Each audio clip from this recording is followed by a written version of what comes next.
Friends, welcome back to our channel. ಸ್ನೇಹಿತರೆ, BPL card ರದ್ದಾದರೆ 45 ದಿನಗಳವರೆಗೂ ಕೂಡ ನಿಮಗೆ ಆ ಕಾರ್ಡನ್ನು ಮರಳಿ ಪಡಿಲಿಕ್ಕೆ ಕಾಲಾವಕಾಶ ಇರುತ್ತೆ.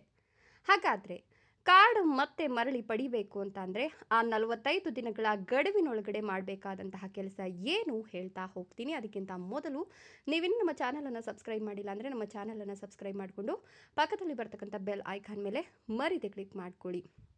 ಹೌದು, ಇದೀಗಾಗಲೇ 7,76,206 ಪಡಿತರ ಚೀಟಿಗಳು ಅನರ್ಹ ಅಂತ ಹೇಳಲಾಗ್ತಾ ಇದ್ದು, ಕೇಂದ್ರ ಸರ್ಕಾರದ ವರದಿಯಾದರೆ ರಾಜ್ಯ ಸರ್ಕಾರದ ವರದಿಯಲ್ಲಿ 13,87,651 ಅನರ್ಹ ಪಡಿತರ ಚೀಟಿಗಳು ಇವೆ ಅಂತ ಹೇಳಲಾಗ್ತಾ ಇದೆ. ಸೊ ಸರ್ಕಾರ ಗ್ಯಾರಂಟಿ ಯೋಜನೆಗಳಿಗೆ ಹೆಚ್ಚಿನ ಒತ್ತು ನೀಡಿದ್ರಿಂದ BPL ಕಾರ್ಡ್ ಆಧಾರದ ಮೇಲೆ ಈ ಎಲ್ಲ ಸೌಲಭ್ಯಗಳು ಸಿಗ್ತಾ ಇದ್ದಿದ್ದರಿಂದ ಸರ್ಕಾರಕ್ಕೆ ದೊಡ್ಡ ಹೊರೆ ಹಾಕ್ತಾ ಇದ್ದು, ನಕಲಿ ಪಡಿತದಾರರನ್ನ ಈಗ ಪತ್ತೆ ಮಾಡಿ ಅವರನ್ನ APL ವಿಭಾಗಕ್ಕೆ ಸೇರಿಸುವ ಕೆಲಸವನ್ನ ಮಾಡಲಾಗ್ತಾ ಇದೆ. ಸೊ ಇದೀಗ ಆಹಾರ ಇಲಾಖೆ ಶಿಸ್ತಿನ ಕ್ರಮವನ್ನು ತೆಗೆದುಕೊಳ್ಳಲಿಕ್ಕೆ ಮುಂದಾಗಿದ್ದು, ಅನರ್ಹರನ್ನ APLಗೆ ವರ್ಗಾವಣೆ ಮಾಡಲಿಕ್ಕೆ ಎಲ್ಲ ರೀತಿಯ ಸಿದ್ಧತೆಯನ್ನು ಮಾಡಿಕೊಂಡಿದ್ದಾರೆ.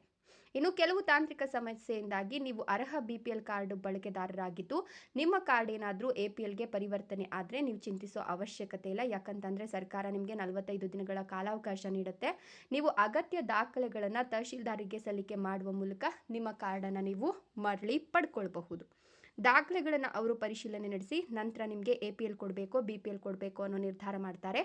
ನೀವು BPL ತಗೊಬಹುದು ಅಂತ ಅಂದರೆ BPL ಅನ್ನು ಕೊಡ್ತಾರೆ.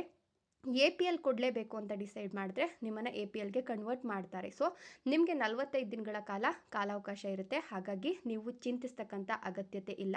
ನೀವೇನಾದರೂ ಅರ್ಹರಾಗಿದ್ದರೆ ಖಂಡಿತವಾಗಿಯೂ ಕೂಡ ನಿಮಗೆ ನಿಮ್ಮ ಅರ್ಹತೆಯ ಆಧಾರದ ಮೇಲೆ ನಿಮಗೆ APL ಕಾರ್ಡನ್ನು ಕ್ಯಾನ್ಸಲ್ ಮಾಡಬೇಕಾ ಅಥವಾ BPL ಕಾರ್ಡಲ್ಲೇ ಉಳಿಸ್ಕೊಳ್ಬೇಕಾ ಅನ್ನೋದನ್ನು ಅವರು ನಿರ್ಧಾರ ಮಾಡ್ತಾರೆ. ಇದರ ಬಗ್ಗೆ ನಿಮ್ಮ ಅನಿಸಿಕೆ ಅಭಿಪ್ರಾಯಗಳನ್ನು ಕಮೆಂಟ್ಸ್ ಮಾಡಿ.